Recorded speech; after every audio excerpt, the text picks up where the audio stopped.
آپ سب کا خوشامدید ہمارے چینل دین کی اہمیت پر۔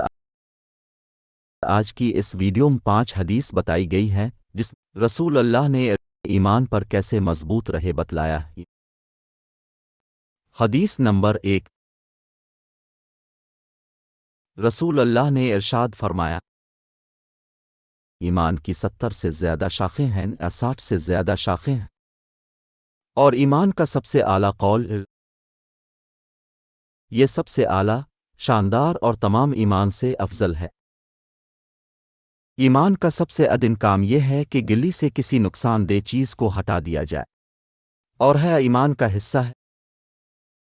حدیث نمبر 2، ابو ہریرہ رضی اللہ عنہ کہتے ہیں کہ رسول اللہ نے ارشاد فرمایا، اس ذات کی قسم جس کے ہاتھ میں میری جان ہے، تم سے کوئی اس وقت تک مومن نہیں ہو سکتا جب تک کہ وہ مجھے اس کے باپ اور اس کی اولاد سے زیادہ محبوب نہ ہو۔ حدیث نمبر 3، انس رضی اللہ عنہ کہتے ہیں کہ رسول اللہ نے ارشاد فرمایا، جس میں درج ذیل 3 خصلتیں ہوں گی وہ ایمان کی مٹھاس لذت پائے گا، وہ جس کو اللہ اور اس کا رسول ہر چیز سے زیادہ محبوب ہو جائے، جو کسی شخص سے محبت کرتا ہے اور وہ اسے صرف اللہ کے لیے محبت کرتا ہے، اور جو شخص اللہ کے بعد کفر کی طرف پلٹنے کو ناپسند کرتا ہے، جیسا کہ اللہ نے اسے اس سے بچا لیا تھا جیسا کہ وہ آگ میں ڈالے جانے کو ناپسند کرتا ہے۔ حدیث نمبر 4، ابو ہریرہ رضی اللہ عنہ کہتے ہیں کہ رسول اللہ نے ارشاد فرمایا،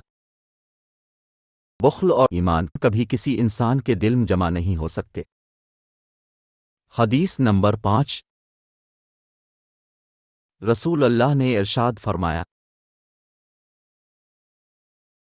ایمان یہ ہے کہ تم اللہ تعالیٰ کو، اس کے فرشتوں کو اور آخرت میں اللہ تعالیٰ سے ملنے کو اور اس کے رسولوں کو حق جانو اور حق مانو، اور موت کے بعد دوبارہ اٹھائے جانے کو حق جانو اور حق مانو۔ اللہ تعالیٰ ہم سب کو نیک توفیق دے، آمین۔ اس ویڈیو کو زیادہ سے زیادہ شیئر کرے اور فالو کرے، ہمارے چینل دین کی اہمیت کو لائک کرے۔